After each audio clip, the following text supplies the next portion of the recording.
வங்க கடல் ஆழம் என்ன வல்லவர்கள் கண்டதுண்டு, அன்பு கடல் ஆழம் யாரும் கண்டதில்லையே. என்னுடைய நாயகனே ஊர்வணங்கும் நல்லவனே, உன்னுடைய அன்பு கந்த வானம் எல்லையே.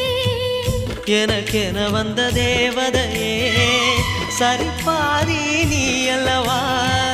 நடக்கையில் உந்தன் கூட வரும் நிழல் போலே நான் அல்லவா. கண்ணன் கொண்ட ராதையர ராமன் கொண்ட சீதையர மடி சேர்ந்த பூரதமே மனதில் வீசும் மாருதமே. நன்றி சொல்ல உனக்கு வார்த்தை இல்லை எனக்கு, நான் தான் மயங்குறேன். என்னுடைய மனச தந்துவிட்ட பிறகும் ஏம்மா கலங்குற.